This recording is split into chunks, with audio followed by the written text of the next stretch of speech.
देखिए latest episodes बिल्कुल ad free. ये जो पिताजी मुझसे कहकर गए हैं कालीघाट मंदिर के उत्सव में जाने के लिए, लेकिन मैं ये नहीं मान पाऊंगा। मेरे लिए उत्सव में जाना किसी भी हाल में संभव नहीं है। आप नहीं जाएंगे? मतलब बाद में समझ लेना, लेकिन इससे पहले तुम लोग अच्छी तरह याद रखना, मुझसे जबरदस्ती मूर्ति पूजा करवाना संभव नहीं है, क्योंकि मैं विश्वास करता हूं भगवान निराकार है और वो किसी पत्थर की मूर्ति के अंदर कैद होकर नहीं रह सकते।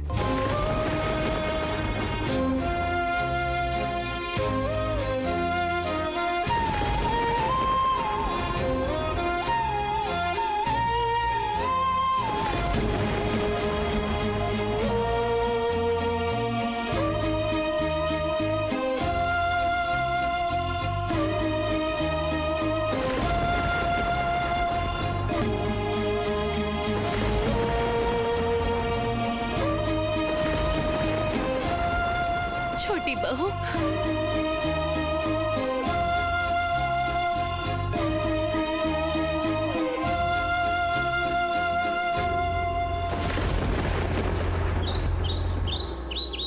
हम सबको संगठित रहना होगा। हम लोगों में से कोई किसी के विरुद्ध झूठी गवाही नहीं देगा। लेकिन तुम जैसा कह रहे हो वैसा होना संभव है क्या? जमींदार के डर से कोई ना कोई जरूर राजी हो जाएगा झूठी गवाही देने के लिए। आपने मुझे बचाया है पंडित जी। आपकी गवाही देने से मेरा इतना बड़ा बांस का झाड़ जमींदार के हाथ में होता। झूठी गवाही मैं कभी नहीं दूंगा गोपी।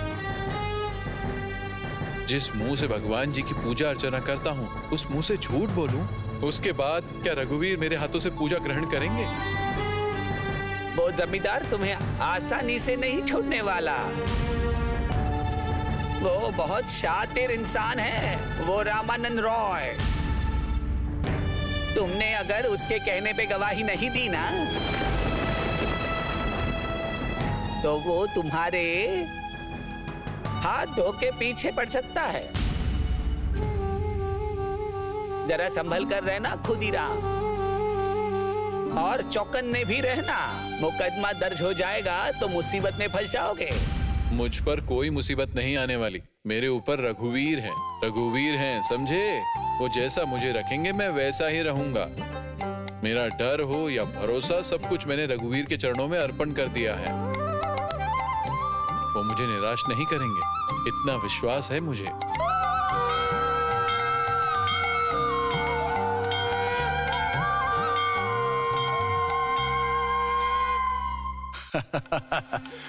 मुझे पता है दोस्त राजचंदर, मेरा लिखा हुआ निबंध छप जाएगा तब कट्टर हिंदू समाज उसे स्वीकार नहीं करेगा। मेरी भी वही धारणा थी, लेकिन वो लोग इतने विरोधी हो जाएंगे इसका मुझे अंदाजा नहीं था। मधुमक्खी के छत्ते पर अगर पत्थर मारोगे तो वो काटेगी ही। मूर्ति पूजा के नाम पर सभी ब्राह्मण और तथाकथित समाजवादियों ने समाज का लगाम अपने हाथों में पकड़ के रखा है। वो लोग तो मेरे विरुद्ध भड़केंगे। इतना ही नहीं, वो लोग मुझे खत्म करने की भी कोशिश करेंगे। ये तो स्वाभाविक है। आप जरा संभल के रहिएगा। अगर आप चाहे तो मैं आपकी सुरक्षा के लिए सिपाही की व्यवस्था कर सकता हूँ, और अगर अपना घर बदलना चाहते हैं तो। क्या करना है ये अब तक तय नहीं किया है। समाज के सभी ब्राह्मण और समाजवादी अपनी टोली मजबूत कर रहे हैं। इनको प्रतिरोध करने का अर्थ है खून खराब। इससे तो गलत संदेश पहुंचेगा। राजचंदर जी, मैं सोच रहा हूं कुछ दिन कलकत्ता छोड़कर बाहर चला जाता हूं। परिस्थिति संभल जाने के बाद फिर लौट आऊंगा। आपको जो ठीक लगेगा वही कीजिएगा, लेकिन आपसे इतना वादा कर सकता हूं कि आपने समाज में जो ज्योति जलाई है वो ज्योति आपका ये भाई बुझने नहीं देगा, किसी हाल में नहीं। मैं आपके वापस लौटने का इंतजार करूंगा।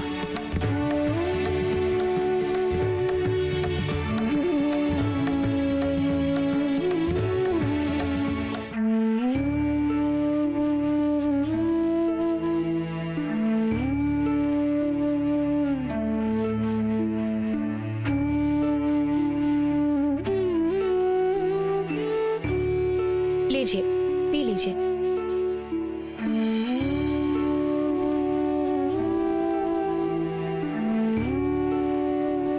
क्या हुआ है आपको? आप ऐसे मायूस क्यों हैं?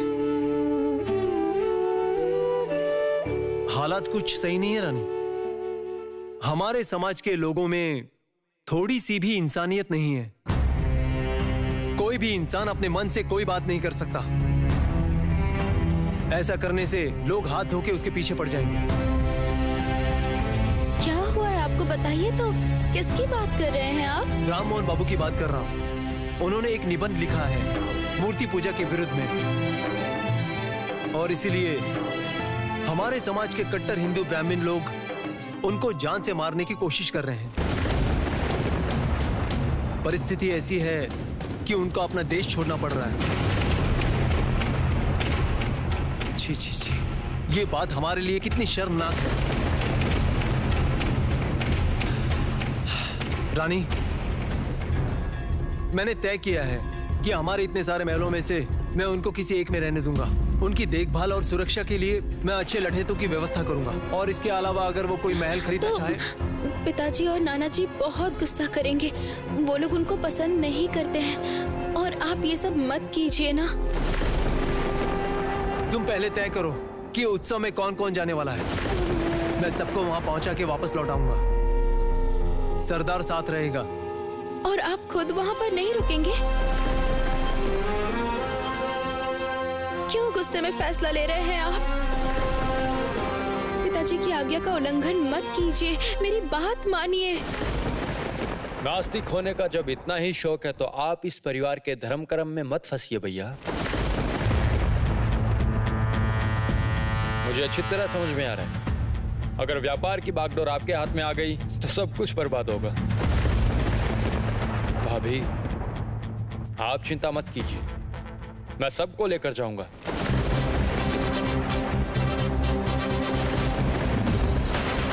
किसी नास्तिक के पैरों की धूल से कोई पवित्र जगह अपवित्र हो जाए, ऐसा मैं बिल्कुल नहीं चाहता।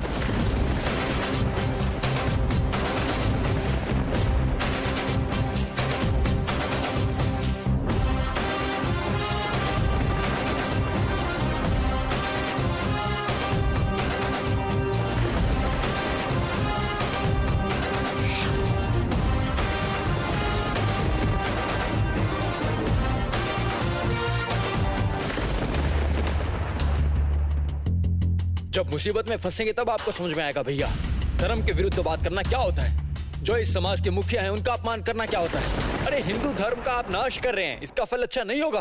फल? कौन से फल की बात कर रहे हो? इतने दिनों से तुम लोगों के पापों का फल भुगत रहा है ये समाज। आप जरा शांत हो जाइए ना, वरना सब लोग यहाँ पर आ जाएंगे। आप ऐसा मत कीजिए ना, शांत हो जाइए। आने दो सबको। अबे जिनके साथ घुल मिल रहा है वो लोग क्या कर रहे हैं? धर्म के नाम पर औरतों पर अत्याचार कर रहे हैं, जिंदा जला रहे हैं, बलि चढ़ा रहे हैं, जात पात की बातें करके बेबस लोगों पर अत्याचार कर रहे हैं। आज जो लोग खुद को पंडित मानते हैं, उनके अंदर पंडित का कौन सा गुण है बताओ? सिर्फ धर्म का डर दिखा के लोगों से पैसे वसूलने के सिवा। सुना भाभी, बहुत बढ़िया, बहुत अच्छी बात कही है आपने। दो बार आपके इस आचरण की वजह से हमारे परिवार पर मुसीबत आई है। लगभग बहिष्कृत होने वाले थे, इसके बाद भी आप नहीं रुके। ये सब आप क्या कर रहे हैं? वो आपके बड़े भैया हैं। अच्छा, तुम दोनों ने ये सब क्या शुरू कर दिया है बताओ? अभी से इस घर में अगर ऐसी लड़ाई होगी तो दोनों के बीच ऐसी अशांति हो तो फिर व्यवसाय में क्या होगा? सुनो मेरी बात, तुम लोग एक ही वंश के हो, ये बात भूलो मत। तुम दोनों के रोज के इस विवाद को लेकर तुम्हारे नाना जी और प्रीतराम बहुत चिंतित हैं। आइए आइए आइए आइए आइए, बैठिए बैठिए बैठिए दास महाशय, बैठिए।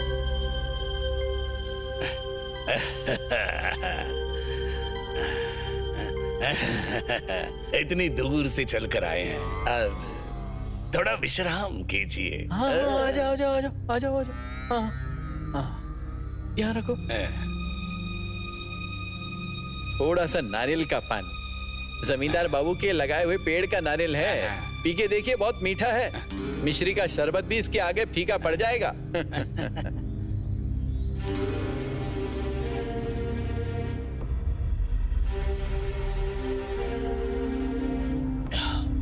वाह,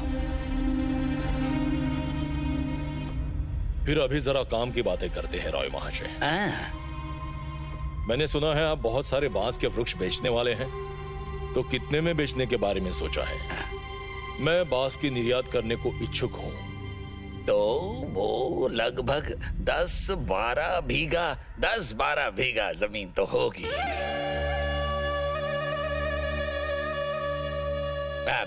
अति उत्तम गुणवत्ता के बांस हैं, आप अपनी आंखों से देख लीजिए। लेकिन हमें मतलब उचित दाम मिलेंगे तो ही हम। रॉय महाशय, प्रीतराम दास लोगों को ठगने का व्यापार नहीं करता, उचित मूल्य ही दूंगा। लेकिन उससे पहले मैं अपनी आंखों से आपके बांस के वृक्ष देखना चाहता हूं।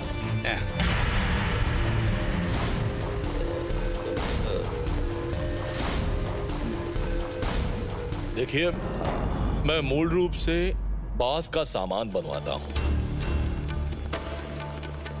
और उसे निर्यात करता हूं।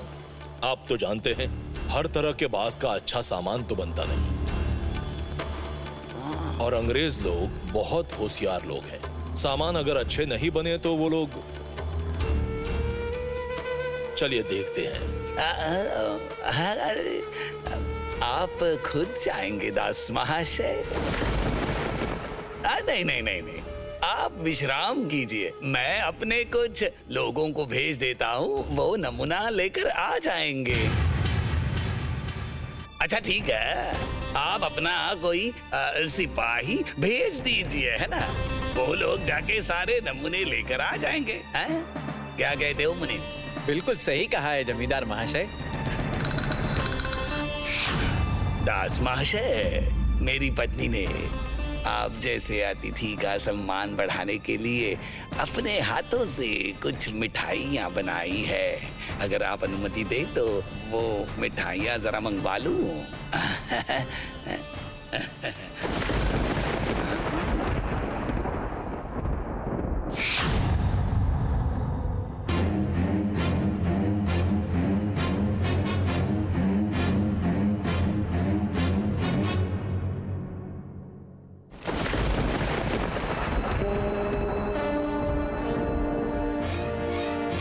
सुनो मुनि, मैं प्रीतराम दास महाशय को उस तेरा गांव में नहीं ले जाना चाहता हूँ। अगर एक बार किसी को पता चल जाए कि वो जमीन मेरी नहीं है तो मुसीबत हो जाएगी। मतलब हो सकता है कि बिना कुछ खरीदे ही हमारे ये अतिथि प्रीतराम दास यहाँ से चले। तुम एक काम करो, तुम वहां जाकर कुछ लोगों को लो और कुछ नमूने लेकर वापस यहाँ आ जाओ। और सुनो, उससे पहले एक काम करो, तो अंदर जाओ और पता करो कि वो मिठाइयाँ तैयार है या नहीं। जाओ।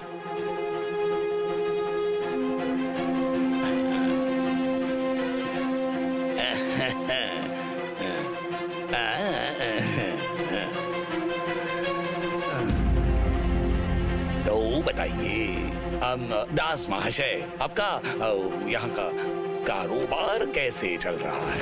वो जो बड़ी बाढ़ आई थी उसमें जरूर बहुत नुकसान हुआ होगा आपका। हमारी किस्मत अच्छी थी कि हमारे यहाँ ज्यादा नुकसान नहीं हुआ। हमारे यहाँ तो बहुत नुकसान हो चुका है, इसीलिए तो खुद बाहर निकलता हूँ, सब कुछ अपने आंखों से देखकर भाव तोल करने के लिए। बेटे को भी कई जगह भेजा है। मालिक खुद ही राम आया है और साथ में गोपी दत्ता और कुछ लोग भी आए हैं। मैंने आंगन से देखा, अंदर की तरफ आ रहे हैं। मना कर दूं क्या? मतलब शोर शराबा हो सकता है। छोड़ो, जिसकी गलती है उसे आप कुछ नहीं बोलते हैं, क्योंकि ये प्रीतराम दास का बेटा है। अभय, मैं कह रहा हूँ चुप हो जाओ और इसमें खामखा पिताजी को मत घसीटो। मेरे तर्क का कौन सा जवाब दे सकोगे तुम? अभय कमरे में चल बेटा, बात मत बढ़ा। दीदी आप चंदर को लेके अंदर जाइए ना। छी छी छी छी, नौकर चाकर सब सुन रहे हैं। अबे छोटी चाची, ये जो विवाद हो रहा है ये कभी भी मिटने वाला नहीं है। अगर अब है ऐसी ही जिंदगी बिताए, मतलब जिस तरह से वो अपनी जिंदगी बिता रहा है, तो मुझे नहीं लगता कि इस बात का हल कभी निकल पाएगा। राम मोहन बाबू जैसे एक इंसान के बारे में राय अब अभय देगा? जो लोग दूसरों के मंगल के बारे में ना सोचकर उनका शोषण करने के बारे में। भैया, अब और नहीं। आप इन्हें रोकिए ना। ये सब क्या कह रहे हैं ये? माँ रोकिए ना इन्हें। चंदर, तुम यहाँ से जाओ। यहाँ और कोई भी बात मत करो। कमरे में जाओ अभी। मैं कह रही हूँ जाओ। छोड़ो।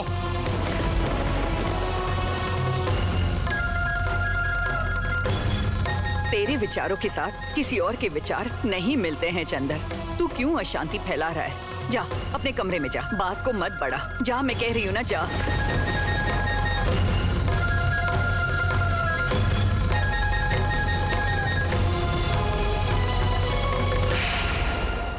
क्षमा कीजिए दास महाशय।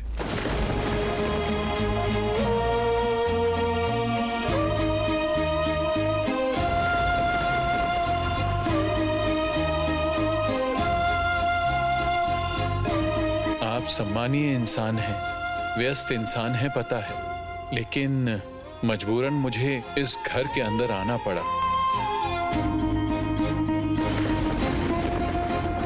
मैं गोपीनाथ को साथ में लेकर आया। इसने बांस के पेड़ बेचे नहीं है। ये बात अपने मुंह से सबके सामने बोल दीजिए। यही सब बातें यहाँ क्यों हो रही है पंडित जी? जी, मेरे आराध्य भगवान रघुवीर इस गांव में पधारे सबको न्याय दिलाने के लिए। मैं उनका छोटा सा सेवक हूं। मेरा ये कर्तव्य है कि सबको उचित न्याय मिले।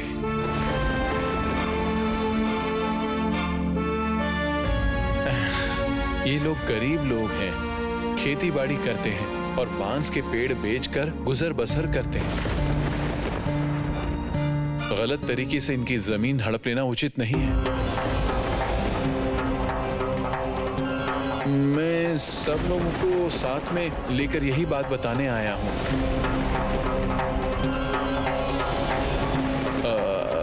आपका मूल्यवान समय खराब करने के लिए हम लोग क्षमा चाहते हैं। अच्छा, चलो चलो चलो चलो, सब लोग चलो यहां से। जय रघुवीर, जय रघुवीर।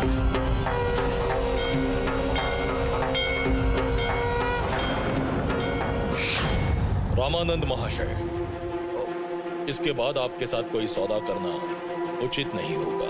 जी दास महाशय। आप किसकी जमीन कैसे वसूलते हैं इसमें मुझे कोई दिलचस्पी नहीं है, लेकिन इस वजह से समस्या खड़ी हो सकती है। सुनिए, कोई समस्या नहीं होगी, मैं हूं ना। राय महाशय, समस्या हो ही सकती है। कल अगर ये लोग कहें कि हमारे बांस के वृक्ष आपने खरीदे कैसे, तब क्या होगा? माफ कीजिएगा, प्रीतराम दास ऐसा सौदा नहीं करता है। कौन है यहाँ? पालकी तैयार करो, हम लोग अभी वापस लौटेंगे। अरे दास महाशय, माफ कीजिए, आपकी बात सुनने की मुझे अब कोई जरूरत नहीं।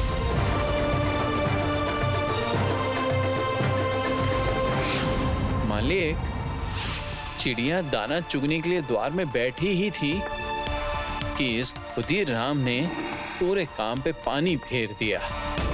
इसके पंख काटने के दिन आ गए हैं, नहीं तो आगे बहुत मुसीबत आने वाली है। मुसीबत तो तुमने देखी नहीं है मुनि, अब देखोगे मुसीबत किसे कहते हैं। इस पंडित का क्या हाल करता हूं, देखते जाओ। मेरे घर लक्ष्मी आते आते रह गई, इसका बदला तो लूंगा ही।